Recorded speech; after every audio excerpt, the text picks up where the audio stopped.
What's going on, everybody? It's Nick Kosko once again with our Jersey Flight interview series. This is number 4, and I'm pleased to be joined today by quarterback Danny Southwick. Danny, thanks for joining me, man. I know it's been a hectic time for everybody with the coronavirus pandemic going on. Of course, no football to be spoken of quite yet. But just to start out, once again, thanks for joining me. And just how are you and the family holding up right now during this hectic time?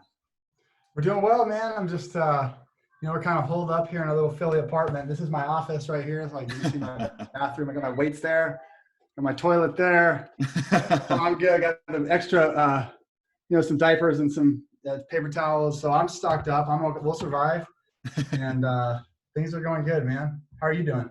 I'm doing good, man. I appreciate that setup. I was going to say, is that like a door? Is that a shower behind it? Then all of a sudden, of course, it's now the de facto home office right now. That's the gym. This is the office. The shower is the gym. Shower's the gym. Makes sense. So you can rinse off right after you're done. That's pretty awesome. I'll take that any day. Just to start out, man, what's been the biggest challenge of dealing with this? I know, obviously you have a de facto home office and gym right now. In terms of from the football standpoint as well, what's been going through your head as to what's been the most challenging thing with this whole pandemic right now? Well, the toughest part for any team is we haven't gotten on the field, we haven't thrown with each other, so that it's going to be a quick transition once we finally can. Once this virus goes away, and hopefully that'll be sooner than later, we can get out there and start getting in chemistry. But this is a new team, in the sense that we're new to the NAL, and a lot of the guys haven't played with each other yet, and so I think that's the biggest challenge. Is the lack of playing time. But hopefully we can take advantage of it now and use this time to be disciplined and get in good shape and be ready to go when it's time to get on the field. So what have you been doing exactly in terms of keeping in shape? I know we talked to Warren Smith last week, your fellow quarterback, and he's just been throwing with some of his high school guys, obviously at a socially acceptable distance. Everyone's wearing gloves and just tossing around the field. He said he used the hockey rink as well. I mean, what have you been doing? Have you been throwing into like a tire or something? I know you're probably at least working out, at least in body weight. Yeah, it's been more difficult for me. So I'm in Philadelphia. You can't even go outside without a mask here in the city. I'm pretty close to Center City, and my high school guys are in Utah, so I don't have a ton of opportunity to throw. I do find ways to get drops in, to go through progressions and kind of keep my body moving in that way, work out at the house, that sort of thing. I threw, quite a bit. Thankfully I had a good offseason of throwing leading up to, when we had the lockdown. So I guess my arm will be well and rested by the time camp rolls around. So let's dive into your career a little bit. You've been an arena football veteran for over a decade now. You had a little short stint with the Oakland Raiders as well in the NFL. I mean, just go into and tell the fans about your career, just kind of how you got into indoor football, the transition from the outdoor game to the indoor game, and vice versa, and just how you've been able to maintain a successful career for over a decade. Yeah, so I've had a long journey and a long-suffering wife who's traveled with me all over the country. It's been documented. I think there's an arena fan thread. So for those of you who don't know, Arena Fan was it was kind of a go-to spot for AFL football for a lot of years. And there's an Arena Fan thread I've heard. I haven't, but that has that documents my journeys. And I don't know how many cities I've been in. Something like 20 places. It's a long history, and some grimy hotels and some nice ones too. But yeah. So my football journey has been really meaningful to me in the sense that I feel like I've learned a lot of life lessons. And so, I'll just start at the top so you can kind of get a picture of kind of what motivates me to play, at 38 years old. And I started, going to college. I had a lot of opportunities, a lot of D1 scholarships, Penn State and, big schools, Tennessee and Oregon, Pac-10 and places like that. And I ended up signing with Brigham Young University. Went on a mission for my church, came home, decided to go to Oregon State. Dennis Erickson was the coach, and he left. And then there came a point in my career where I worked really hard to get where I was to get those scholarships, but then where I started to kind of believe that what made me successful was that I was talented, or so that's what coaches told me, And so what I did is when the coach didn't recognize that I thought I was talented earlier on, and I was a knucklehead, but when he didn't recognize that, I would leave, So I went to Dixie State College, and then I went to the University of Utah, and then back to Dixie State, and then to Occidental. And somewhere along the line, as I'm not doing how I was supposed to do, I was like, maybe the problem isn't the 17 schools I've been through. Maybe the problem is something that's, I'm not playing how I should, or I'm not having enough grit to tough it out. So kind of my senior year, I got my act together, started getting really into, psychology and, personal development literature, and kind of changed my mindset, and decided I was going to just pursue a pro career, even though like I was a backup for a lot of I did play, but I was a backup for a lot of the year at Occidental, which is a D3 school that has like no fans, and, it's like nobody knows what they are. And I got an opportunity to play for the Louisville Fire, who's like, was this Arena 2 football team, $200 a game, it's like nothing. And I had worked really hard my last year of college, and like started to be where like I was able to kind of show some of the same things maybe I was showing in high school that got me those opportunities. And so I beat out the guys at Louisville. And then I started working out with some NFL guys that offseason. I was hoping to get in the AFL. The AFL folded in 2009. So now I've seen the AFL fold twice in my career. The AFL folded in 2009. So I started working out with some NFL guys in LA. One of those guys was Austin Collie, who played with the Colts for a few years. And he asked me to throw for him at his pro day at BYU. And I threw for him. And by now I hadn't missed a day of throwing for like a couple of years. And I was really throwing well. The ball was coming out of my hand. And a couple of teams, were interested in me. The Oakland Raiders ended up signing me and seeing what would happen. And it was like a developmental thing. And like some of the guys wanted me there. Some of the guys didn't want me there. And I ended up being with the organization for 2 years. Even though I was only on the roster for 6 weeks, and the Oakland Raiders, they play by different rules. I don't know what it's like now with the Las Vegas Raiders. I'm sure they're playing by all the rules now, but they kept me there for 2 years, and I would kind of like, throw to guys. And bottom line is that coaches changed again. Nothing really ever panned out.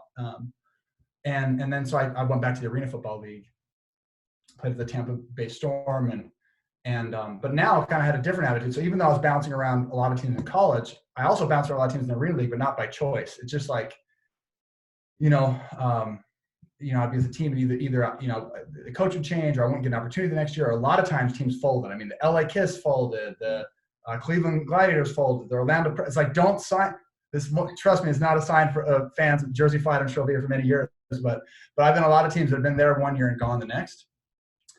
But I decided I quit so many times in college. I don't want to quit anymore, and I wanted to see how long I could play this game, how long I could play it well, and that's why I'm still playing. Thankfully, my wife has let me do that, and I've been able to find other sources of stability and income for the family in addition to playing ball. So anyway, that's what keeps me motivated. I really just I had an interview I don't know, a few months ago. I was like, what keeps me motivated is to see how good I can get. I don't think like you have to plateau when you're 38 years old. And I feel like if I could get in the same system for a few years, I could do much better than I've done in the past. And so that's what motivates me. It's like, how can I get better, and can I prove something to myself as to what's possible, So, and it seemed like long answer. Yeah, I mean, no, of course. I mean, just monitoring you last year too. Obviously, with the final year of the AFL last year, you bounced around with Columbus and Philadelphia, and just watching you last year from our Atlantic State Blackjacks perspective,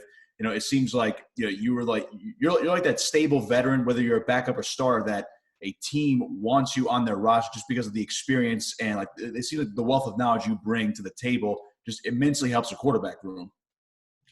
I mean, I think it's been a plus that look. I mean, the bad side is I haven't been on a team for a long period of time, so maybe that's a knock. It's like, well, why can't you stay with the team? The good side is teams keep signing me, right? So like I must be adding value in some way, hopefully, to these teams, and I think it's that. I like with the Cleveland, the Columbus Destroyers. I had 2 practices with them and started the first game of the year at Albany. Didn't go well. But they called me because they had a rookie quarterback. They didn't feel like he was ready, and they wanted me to play. And then after that, they had some health problems with my stepdad. I missed a couple of games. They ended up going. They realized they weren't going to win many games. They weren't going to like a youth movement. And then I got picked up by the Soul, but kind of the same reason. Like one of their quarterbacks went down. It's like, who can we call that could be ready to play in a moment's notice? And I feel like I've been, for whatever reason, on the top of people's mind in terms of someone that's had enough experience to go in and step in pretty much any offense and at least be relatively effective. What's it like playing with Warren, who's going to be in that same quarterback room with you? Obviously, he's another guy who's bounced around a little bit in a couple different leagues. He played for Atlantic State last year. That's how I got to know him and watched him play. You know, he's played in the other leagues as well before. He's played in this league as well before.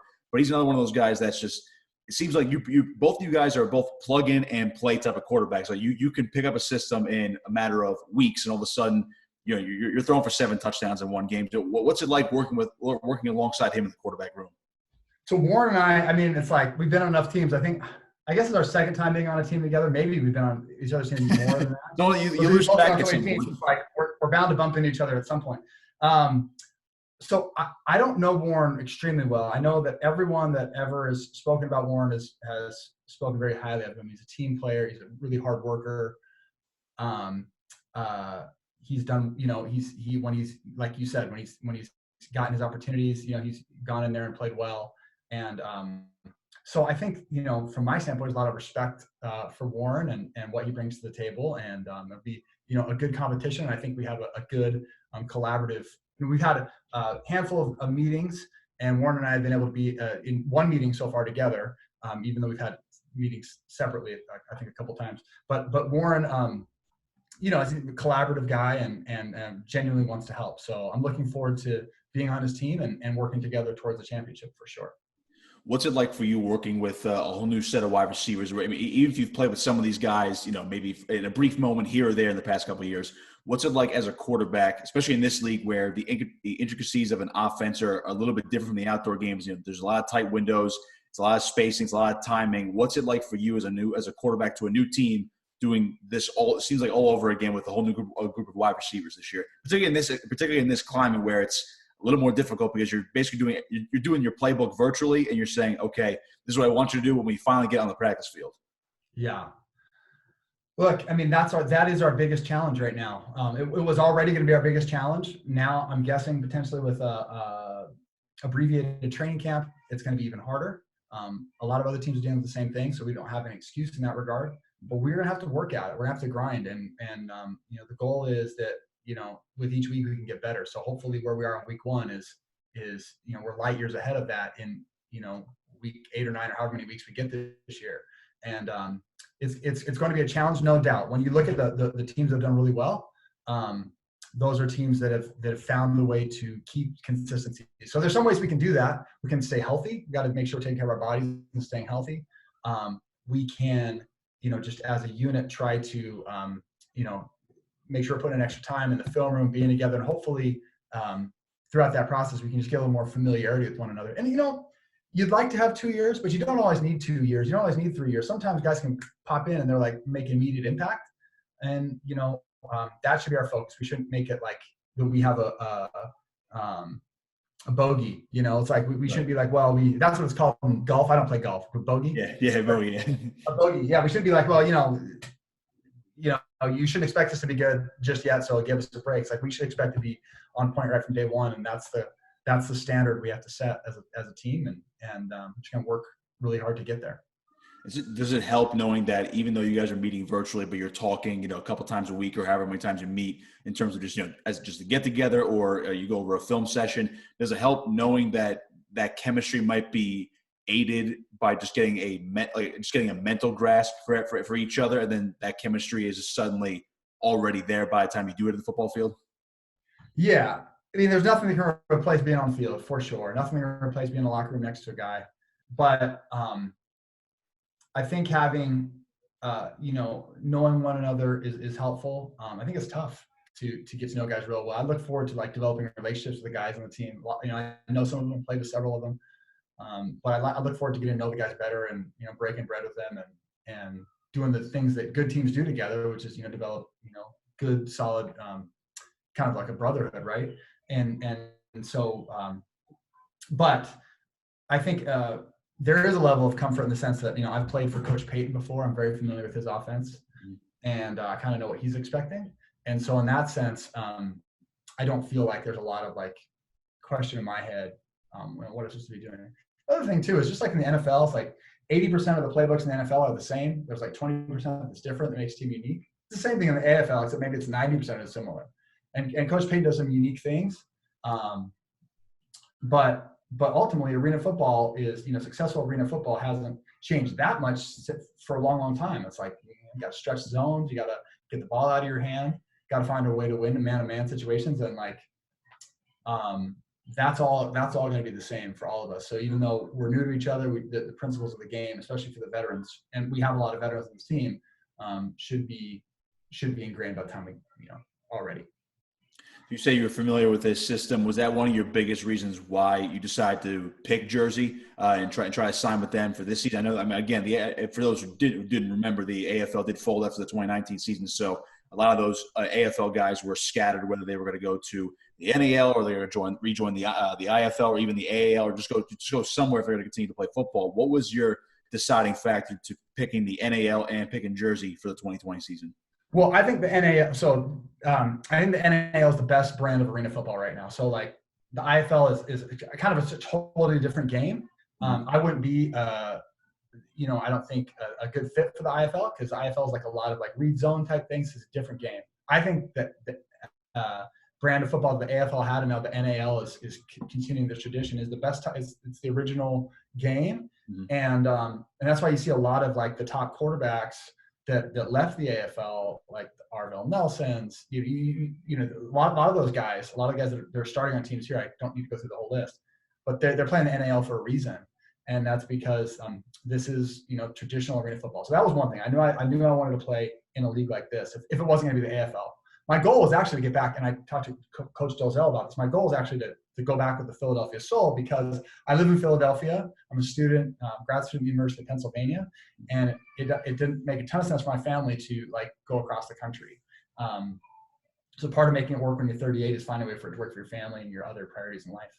And so I talked with Coach Foster this offseason. I was like, if things don't work out in the AFL for whatever reason, I will, I'll be interested in playing for this team. He actually contacted me, and I told him I'd be interested. The other NAL team that contacted me was Carolina, and Coach Payton was the coach. And I've known Coach Payton for years. He was my first arena football coach, offensive coordinator, like 2008. And we go back a long ways, and he coached me in 2015. And I was like, I don't know if it's going to be Carolina or New Jersey, but it's probably going to have to be New Jersey, only because it wouldn't make sense for me to go someplace else. And I respected Coach Foster. And then when Coach Payton came over, I was like, it's a no-brainer. I know the offense. I've heard great things about Coach Foster. He has a great arena career. Coach Ozell speaks the world of both Coach Foster and Coach Payton. And it's 30 minutes from my house. All signs point, to yes. So that's ultimately why I decided to play here. And then like after I signed, we got like all of these great linemen, and we got all these our team is really we put together a good squad. So I'm very excited, happy with the decision, excited made it. We'll get back on that in a second. You mentioned you're a grad student at UPenn, and not many people can say they're a grad student at an Ivy League school. What are you, for the fans out there, what are you studying right now at UPenn? So I study research psychology and performance and expertise in particular. So I told you in college I was like a knucklehead, right? And I was trying to figure out what was going on with myself. And I think part of what saved me is I started to gravitate towards a lot of information that kind of helped me figure out like where I screwed up, and that became a passion of mine. Just I would always kind of like read stuff and always kind of like read books to support my football career. And then like eventually it got to the point where I'd read so many books, I was like, well, might as well get a master's degree. So I got a master's degree at Penn, and then I met a professor there who I developed a great relationship with, who studies grit. She studies it's like passion and perseverance for long-term goals. Her name's Angela Duckworth, and she works with like professional sports teams and is very respected psychologist. And she mentioned that there might be a possibility that I could be her grad student, and it was a total left turn. I thought I was done with school with a master's degree, but then I got that opportunity, and I was like, you know what, I'm gonna go for this. And so even though I was way old when I got into grad school, I got in, and it's been a wonderful decision, and I love what I do both on and off the field. So, what do you have post football plans to do something with whatever you obtain in grad school? It seems like the way you're going to go once you finally hang up your helmet and cleats. Yeah, 10 years or so from now when I retire, 15 years, I will likely, not likely, I will certainly try to go like the research psychology route. So I'd love to work at a university, research, try to understand more about what helps people reach levels of ability, capability that they, really didn't think were possible, or that are beyond, what people expect. And that's what I'm super passionate about. And so, yeah, the goal would be to end up at some kind of university, continue to study this, work with pro sports teams, work with high school, not so much as a coach. Maybe I'll coach my kids or whatever, but really just as someone who's trying to understand what leads to greatness. That's a all-consuming question in my life that I think about a lot. So as far as leading towards greatness, based on what you've seen so far, again, the practice field, you guys haven't been out there yet, but when you guys do, and based on what the team has put together on paper, you and Warren in the quarterback room, we talked with Brandon Renford, one of your wide receivers, last week as well, Milton Williams, just name just a few guys among a handful of a team that looks absolutely stacked on paper for this league. In your mind, is this a championship caliber team at this moment? Of course, the work has been put in, and of course, you actually have to hit the field. But I mean, that was, again, I think you mentioned it before. That was one of your deciding factors, saying, hey, the coach is aligned. I know the system. I know the guys. This is the best situation for me. Yeah, look, we expect to be very competitive. Like becoming a championship caliber team. Like I'd rather show it than talk it. I think we have to show it to ourselves and come up to camp and put the work in, and it's no one's going to give it to us. A lot of good teams. Massachusetts stacked, Jacksonville stacked, Orlando's put together. Half my receivers that were with the Philadelphia Soul are now in Orlando. I was trying to recruit them. I was like, "What are you guys doing?" We got receivers here too, and it's gonna look. The NAL has never been better. It's basically the AFL right now. And fans are in for like some really high quality football. You got guys that have cut from NFL teams to play. You got guys that are in the NAL that are going to be in the NFL next year. That's what as a fan, that's what you're going to come see. And we want to win. Like there's no doubt. Like everybody wants to win the championship. But right now, I think you have to focus on the process, let the outcome take care of itself. So right now, we just have to stay in good shape, make sure we're ready when camp comes. When camp comes, we have to just one day at a time, build chemistry, grow. And look, there's going to be ups and downs this season, So like, if all you're thinking about is the championship and you lose a couple of games, oh, we're not going to get there. No, it's not about that. It's like Bill Belichick. What do they say? On to Cincinnati, right? It's like you have to just string together. He says you string together good days, and we haven't had one good day yet, so we have to start stringing together good days. And I think our fans can expect a real good product on the field, and yeah, we know where we want to be at the end of the year for sure. Well, Dan, thanks for joining me. I'll leave you here with this one. I asked Warren and Brandon this last week. What is the craziest workout you have done, or the most unique workout you've done so far in quarantine, where you would probably never do if you had access to a gym or a football field? What is the craziest workout? So I don't know that I've done a bunch of crazy. So I kind of have like a regular routine that I go through. Oh, I'll tell you the craziest workout is. I have my 5-year-old son chase me around like a lineman, and he's as fast as some of the defensive linemen. Sorry, guys, you guys aren't that fast. Especially. Oh, that's great. So I will, drop back and I'll kind of like see him and move, and that's one way that we get out and get our workout in together. So that's probably the most janky form of like coronavirus football, is having my 5-year-old son be. And then my wife too. She got super mad at me the other day because what happens is they play me. It's my son and my wife against me, and she's very competitive. She's very competitive, and and then I'm competitive, and I wasn't going to let her win, because why would you ever let your wife win? I mean, who would ever do that? And so I went to grab her, and like I almost shoved her into the fence, and then that started a problem.